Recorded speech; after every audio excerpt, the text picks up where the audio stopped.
है ना। जो कॉम्प्लेक्स पिक्चर होता है उसमें से हमें जो हमारे एक्टिव कॉन्स्टिट्यूएंट हैं उनको सेपरेट करने के लिए कॉलम क्रोमैटोग्राफी की जाती है, ठीक है ना।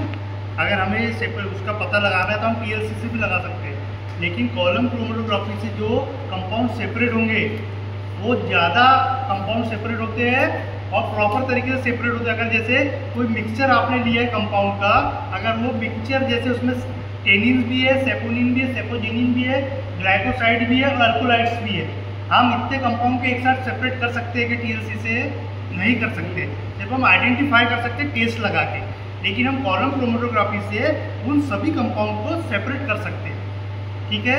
सबसे पहले आपका जो कॉलम होता है काय का बना होता है? ग्लास का बना होता है ना, ग्लास का। ये एक छोटा कॉलम है जो हमारी लेबोरेटरी लेवल पे है। इससे बड़ा भी साइज का कॉलम आता है, सपोज मेरे हाइट का भी कॉलम आता है 5 से 7 इंच वाला बड़ा कॉलम, है ना। वो सिर्फ काय पे रहेगा, आपका पीजी वर्क के लिए रहेगा, है ना। पीजी में क्या रहता है कि बड़े से सेपरेशन करना पड़ता है। तो कॉलम क्रोमैटोग्राफी में कौन सा सिलिका जेल यूज किया जाता है? एनीबडी? 2 सिलिका जेल होते हैं। पहला सिलिका जेल आप जो यूज करते हो टीएलसी प्लेट प्रिपेयर करने के लिए, उसका क्या मेज साइज होता है? उसका मेज साइज होता है 60 to 80 मेज साइज का होता है। और वो सिलिका जेल जो होता है वो पाउडर फॉर्म में होता है, ठीक है। लेकिन जो सिलिका जेल हम कॉलम क्रोमैटोग्राफी में यूज कर रहे हैं वो सिलिका जेल कौन सी मेज साइज का होगा? 80 to 120 मेज साइज का होगा। यानी 80 to 120 मेज साइज यानी कितना हो गया? जैसे जो आपके बालू का कण होता है, बालू या रेत का कण देखा दानेदार, उस साइज का आपका सिलिका जेल होगा, ठीक है। इसकी कॉलम की फिलिंग की 2 मेथड है, पहली ड्राई मेथड, दूसरी वेट मेथड। पहली को ड्राई मेथड, सेकेंड है वेट मेथड। ड्राई मेथड में क्या होगा? एनीबडी? ड्राई मेथड में सबसे पहले हम हमारा कांच का जो ग्लास का कॉलम है इसे पहले हम वॉश कर लेंगे, इथेनॉल एसीटोन वगैरह किसी से भी वॉश कर लेंगे, इसमें कोई भी कंटामिनेशन न रहे, सब अच्छी तरीके से रिमूव हो जाए। उसके बाद ड्राई मेथड में हम जो सिलिका जेल है वो डायरेक्ट सिलिका जेल को पहले हम काय में डालेंगे, इस कॉलम में फिल करेंगे, ठीक है। यहाँ पे नीचे यहाँ पे कॉटन लगा हुआ है या फिर यहाँ पे नॉब लगा रहता है, या फिर ये नहीं रहा तो अपन यहाँ पे कॉटन लगा देते हैं, ढक्कन नहीं रहा। क्यों लगाते हैं? क्योंकि जब आप ये देखिए नीचे बाजू यहाँ लगा, ठीक है, ये किसी भी पार्टिकल्स, बिग पार्टिकल्स को नीचे नहीं आने देता, वहीं रोके रखता है ना। और जो भी चीज़ें सब फिल्टर होकर यहाँ से नीचे आती है। अगर ये नहीं रहा तो हम यहाँ पे क्या लगाएंगे? कॉटन लगा देंगे। कॉटन लगाने के बाद हम जो हमारा सिलिका जेल है इसे एक पेपर में रहेंगे, पेपर को फोल्ड करेंगे।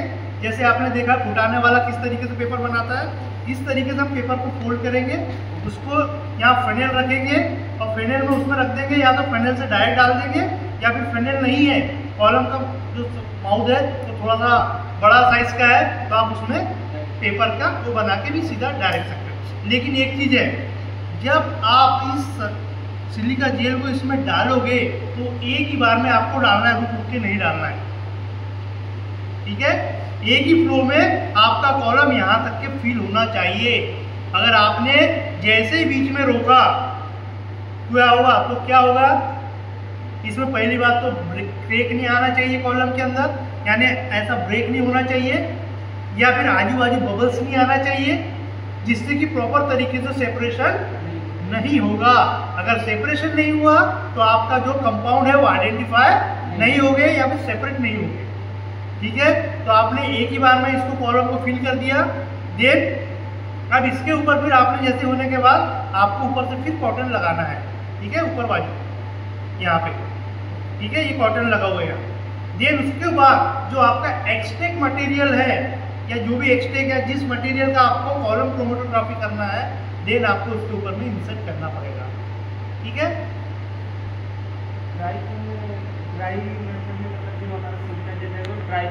हाँ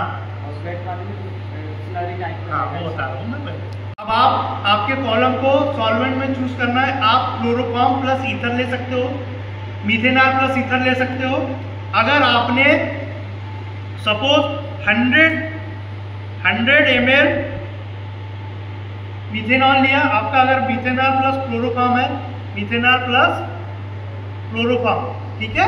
अगर मीथेनॉल मेरा 100 ml है तो मैं पहले 100 से 100 ml पूरा टोटल मीथेनॉल लूंगा, उससे मेरा कॉलम रन करूंगा। उसमें जितने भी एक्टिव कॉन्स्टेंट सॉल्युबल होंगे वो धीरे धीरे नीचे बैंड के रूप में आना चालू हो जाएंगे, ठीक है। लेकिन एक टाइम ऐसा होगा कि फिर नहीं आएंगे, फिर मैं क्या करूंगा, मैं मेरा जो मीथेनॉल है इसको 90 ml करूंगा, लिफ्ट का गेट, ठीक है। इसको 90 ml करूंगा और जो क्लोरोफॉर्म है इसको 10 ml कर दूंगा इसको 90 के बाद। समझ में आ रहा? रेशियो चेंज होते चलेगा। यानी मीथेनॉल अगर 100 ml लिया है तो एक टाइम ऐसा आएगा कि मीथेनॉल 0 पे आ जाएगा और 100 ml क्लोरोफॉर्म हो जाएगा। यहाँ तक कि मुझे मेरे इल्यूट को ले जाना है। इल्यूट क्या होते हैं? जो आप नीचे वायर्स में कनेक्ट कर रहे हो ये कहलाते हैं इल्यूट, है ना। और इसके लिए कांच की वायर्स होना चाहिए आपके पास बहुत सारे, क्योंकि बहुत सारे इल्यूट्स निकलते हैं, ठीक है ना। अगर मैंने एक ही केमिकल को 100 बार ले गया, 100 टाइम्स, यानी 100 इल्यूट्स तो यही निकल गए। देन मैं फिर इधर से रिवर्स मारूंगा, इधर से फिर इसको करते आऊंगा। अब 10 ml में मीथेनॉल लूंगा तो 90 ml क्लोरोफॉर्म लूंगा, फिर इधर 80 हो जाएगा तो इधर 20 हो जाएगा, इधर 70 हो जाएगा तो इधर 30 हो जाएगा। ऐसा ले जाऊंगा कि एक टाइम ये आएगा तो मेरा क्लोरोफॉर्म फिर से 0 पे आ जाएगा। तो मेरे 200 इल्यूट्स निकलेंगे टोटल। और 200 इल्यूट्स में जो बेंड, जैसे कि अब इसमें कॉलम में आप देख रहे हो एक हल्का सा ब्लैकिश कलर है ना। ये 3 बेंड में था, लेकिन धीरे धीरे अभी एटमॉस्फेरिक टेम्परेचर पे ये इवेपोरेट होता है सॉल्वेंट। और आपका जो भी कॉलम है आपका वर्क होने के बाद आपको ऊपर से उसे पैक करना है। ये कॉलम ड्राई नहीं होना चाहिए। अगर एक बार ड्राई हो गया तो ये यूज में नहीं आएगा। इसे आपको फिर से रिसाइकल करना पड़ेगा इसके निकालने के बाद, ठीक है। ये हो गई वेट मेथड, आपने ड्राई भरा। अब ड्राई मेथड। अब वेट मेथड में क्या होगा? वेट मेथड में आप सिलिका जेल की, जो आपका सिलिका जेल है कॉलम का, इसकी सॉल्वेंट के साथ स्लरी बनाएंगे। जिस सॉल्वेंट का आप यूज करने वाले हो उसकी स्लरी बनाओगे, और स्लरी बनाने के बाद आप उसे एक बीकर में लोगे। बीकर में लेने के बाद आप फिर फेनेल लगा के उसे एक ही फ्लो में आप कॉलम को फिल करोगे। उसमें भी ना सर लेब में है अभी। उसमें भी एक चीज आपको समझ में आना चाहिए कि आपका जो कॉलम है वो ब्रेक नहीं होना चाहिए। एक ही फ्लो में आपकी स्लरी फिल होना चाहिए। कॉलम में बबल्स नहीं आना चाहिए। क्यों नहीं आना चाहिए? अगर बबल्स आ गए या ब्रेक हो गया तो क्या होगा? प्रॉपर तरीके से सेपरेशन नहीं होगा। अगर सेपरेशन नहीं होगा तो आपका कंपाउंड सेपरेट नहीं होगा। जो मिक्सचर कंपाउंड है वो आपके सेपरेट नहीं होगा। इसलिए सेपरेशन प्रॉपर तरीके से हो, इसलिए कॉलम को प्रॉपर तरीके से पहले फिल करना ही सबसे बड़ी टेक्निक है ना। और उसके बाद आपको जिस भी कंपाउंड का कॉलम क्रोमेटोग्राफी करना है या एक्सट्रैक्ट मटेरियल हर्बल का करना है, उसके बाद आप यहाँ कॉटन लगा के उस मटेरियल को ऊपर रख सकते हो। आपको 100 से 100 को माइनस में ले जाना है। एक टाइम ऐसा आएगा कि अगर मीथेनॉल 100 है, क्लोरोफॉर्म 0 है, तो क्लोरोफॉर्म 100 हो जाएगा और मीथेनॉल 0 हो जाएगा। फिर उधर से आपको वापस लेके आना है, ठीक है। ऐसे जब आपके 200 इल्यूट्स निकल जाएंगे, उसमें जो इल्यूट्स काम का होगा, जैसे यहाँ पे जो कोई कंपाउंड आया सेपरेट हो रहा है, तो ये इल्यूट्स मेरे काम का है। बाकी के जो इल्यूट्स आएंगे वो मेरे काम के नहीं है। या बेंड चलेंगे, अगर ब्लूस कलर अगर उसके अंदर वो कंपाउंड डिटेक्ट कर रहा है, अगर कार्बोहाइड्रेट है पिंकिश कलर में आना चाहिए, तो पिंकिश कलर की रिंग यहाँ पे आपको दिखेगी। अगर दूसरा कंपाउंड है ग्लाइकोसाइड है, अगर येलोविश कलर में आना चाहिए तो येलोविश कलर में यहाँ दूसरी रिंग दिखेगी आपको।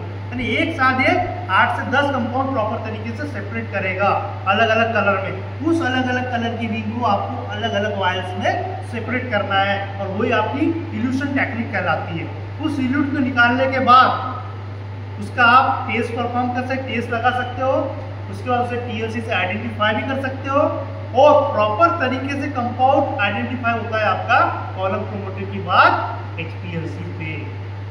वो फाइनल प्रोसेस रहती है। एचपीएलसी में भी कॉलम होता है ना। तो सेम प्रोसेस है ये कॉलम क्रोमेटोग्राफी। और किसी को कोई डाउट है आप पूछ सकते हो। इसमें टाइम लगता है, इसमें 6-6 महीने भी लग जाते हैं बड़े कॉलम में सेपरेट करने के लिए पीजी लेवल पे। क्योंकि पीजी लेवल पे जब हमने खुद ने कॉलम लगाया, यहाँ तो थोड़ा ही केमिकल यूज होता है। आपका सॉल्वेंट सिस्टम जो है 1 लीटर आप करोगे 2 लीटर करोगे, वहाँ तो हमने 2500-300 लीटर केंद्र से यूज किया है। और ऐसे नहीं, हमारे पास सैकड़ों वायर्स जमा हो गई थी, कई बक्से हमने भर दिए थे। लेकिन जो चीज काम की रहती है उसी का करो। और जब नया कंपाउंड आइडेंटिफाई होता है, अगर नया कंपाउंड आपको आइडेंटिफाई करना है, आपका न्यू एक्सट्रैक्ट है, तो आपको उसका स्ट्रक्चर इल्यूसिडेशन करवाना पड़ेगा उस कंपाउंड का। HPLC करवाने के बाद न्यू मॉलिक्यूल डेवलप होगा, उसका स्ट्रक्चर इल्यूसिडेशन करवाना पड़ेगा। जब कोई नया मॉलिक्यूल मार्केट में आता है, सबसे पहले उसका स्ट्रक्चर इल्यूसिडेशन होता है न्यू मॉलिक्यूल का। मॉलिक्यूलर वेट, उसका फॉर्मूला सब बनता है, उसका नया स्ट्रक्चर मॉलिक्यूल का डेवलप होता है, फिर मार्केट में आता है ना। तो ये सेपरेशन टेक्निक है कॉलम क्रोमेटोग्राफी।